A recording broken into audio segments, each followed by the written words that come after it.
Hello, hello. Welcome back to the channel. Thanks so much for hanging out with me this morning. We are talking about this scenario. So if you gave me $1 and I gave you back $42, and then you gave me another dollar and I gave you back $42, and then you gave me another dollar and I gave you back $42, at what point would you stop giving me $1?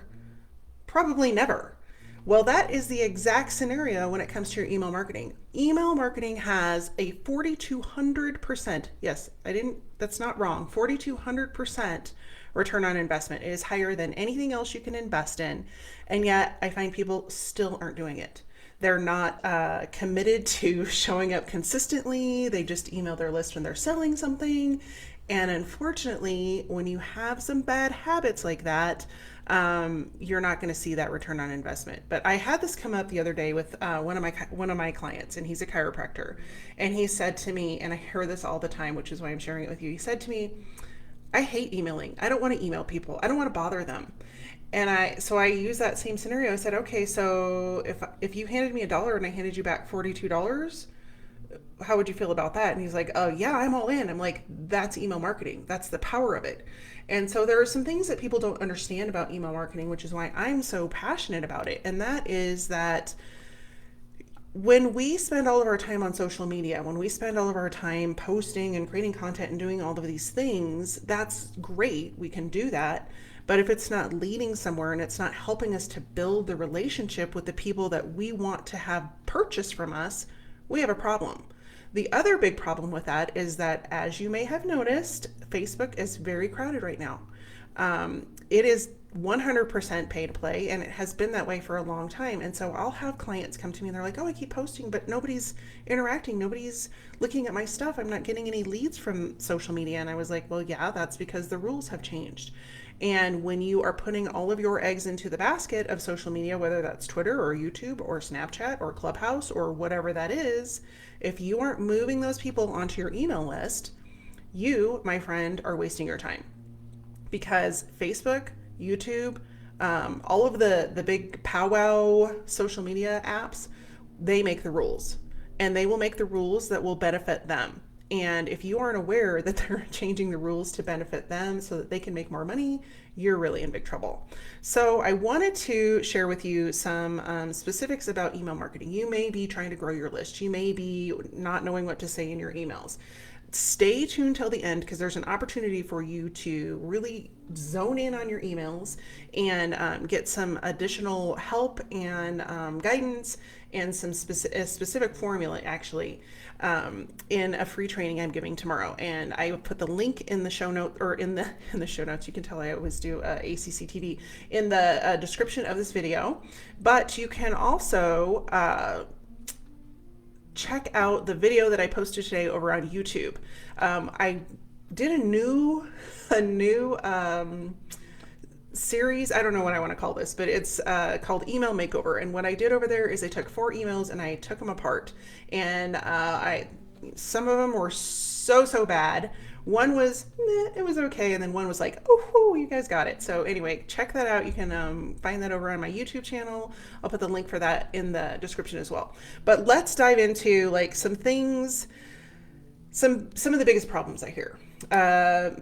People don't know what to say in their emails. They're like, "It's every week. I don't know what to put in there." They don't have time to write emails, and they don't get their emails opened anyway. So why bother? Why am I spending time and energy on creating an email that nobody's going to read? Well, there's a couple of things there.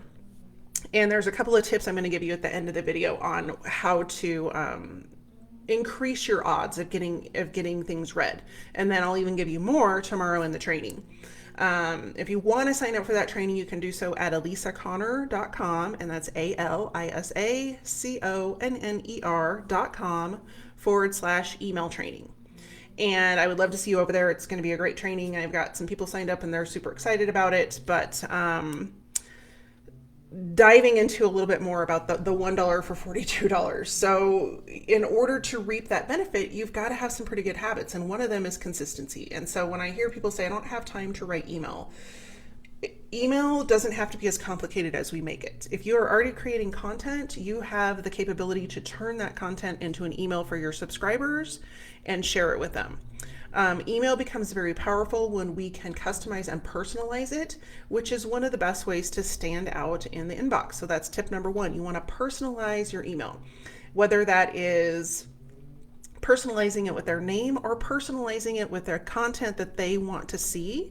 And we're going to dive into that a little bit more tomorrow in the live training. But you can actually customize the content that you send to your subscribers so that it is of interest to them. So in other words, if they are really into gardening, and you have a newsletter that talks about gardening, vegetable gardening, and specifically they enjoy vegetable gardening, you're not going to send them a bunch of stuff about growing flowers because they're interested in vegetables. So the next time you have a vegetable gardening article, or you have a sale on your vegetable seeds or whatever that might be, you want to make sure you get it in front of those people. So that is the power, one of the ways to stand out in the inbox.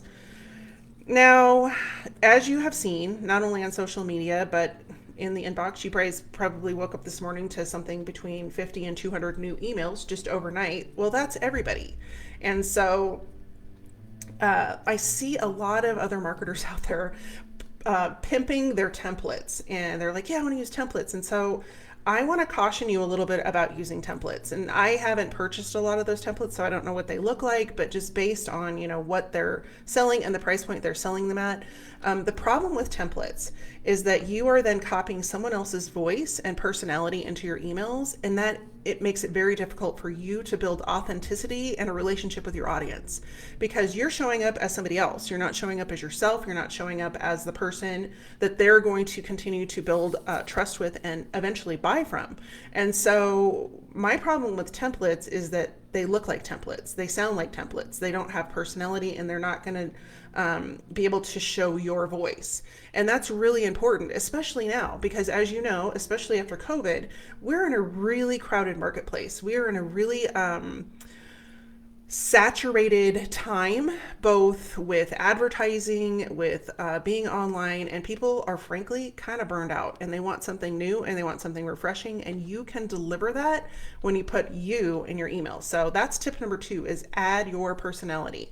And if you're not adding your personality in there and you're like, I don't know how to do that, just give yourself the opportunity to write an email as though you were writing your best friend a letter.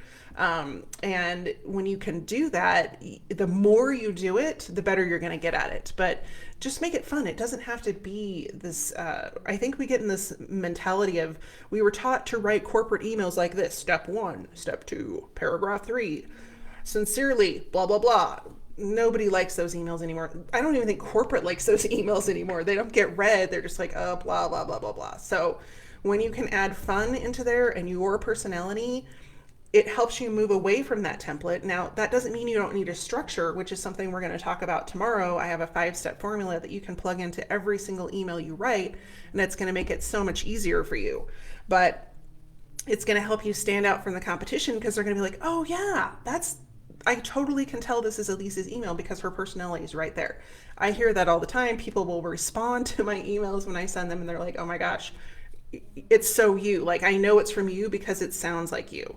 And so that is tip number 2. Now, tip number 3 that I find, and you're going to see this also in that YouTube video, is that most people will dive into the email trying to sell you something.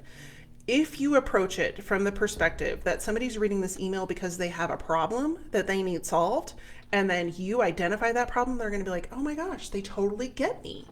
And yeah, you totally get them, because if you don't get them, you don't know what their problems are. And this is another area of struggle that I find for people, is they don't know what other people's problems are. And so they just start talking about what they're going to do for them. Well, what if the person you're emailing doesn't even need what you have? You're wasting their time, you're wasting your time, and you're not building a relationship, which is the key piece of email marketing. I'm sure you have had many formulas of marketing and how to be successful with marketing presented to you, but I came up with my own, and I think it's very easy because it's the ABCs. So you've got the attract module, which is where you actually attract new leads and you get in front of new audiences and you start to gain attention. That's the A. B is build the relationship. That's what we're talking about today. Building the relationship with our email marketing and with other ways that we engage with our audience. But specifically today, we're talking about building the relationship. And then C is converting those people into customers, because when you convert people into customers and they're happy and they've bought from you because they believe in you and they know they can trust you, when they have a good experience on the C end of things, convert customer, then they will become your raving fans. They become the people that refer you to other people, and it helps build your reputation, build your audience, and build your business. So that was the quick ABCs. I just threw that in there for you. But let's go on to tip number 4. So tip number 1, personalize. Tip number 2, add your personality. Tip number 3, problem identification and solution. Tip number 4 is you got to give them a plan to move forward. I see so many people that just send out emails and are like, okay, see ya. And at the end you're like, no, wait a minute. You got to tell them what to do next, because they don't know. So you've got to have a clear call to action. So a clear call to action can be anything. It can be follow me on social media. It can be read this blog article. It can be respond to this email. Many different things. You need to just choose one and move forward with it. As long as you have a call to action in there that gets them moving in the right direction, you will succeed with your email. And then last but not least, you need to add a PS. Now, people are like, I don't need to put a PS, but if you go and you look at the marketing gurus out there, nearly every single one of them adds a PS. Why do they do that?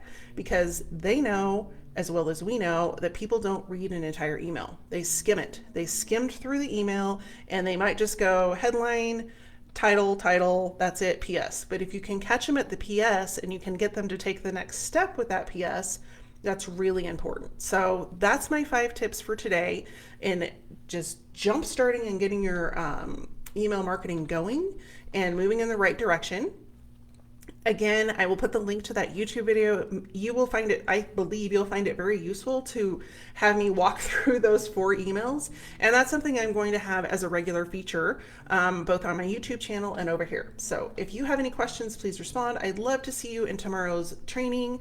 The name of the training is Turning Your Unread Boring Emails into Inbox Eye Candy. If you want to have more emails read, opened, and acted upon so that you're generating more sales, I'd love to see you inside. It's tomorrow at 10 a.m. Mountain, 9 a.m. Pacific, and at noon Eastern Time. You can register at alisaconnor.com/email training. In the meantime, have a wonderful day, and I will see you soon. Take care.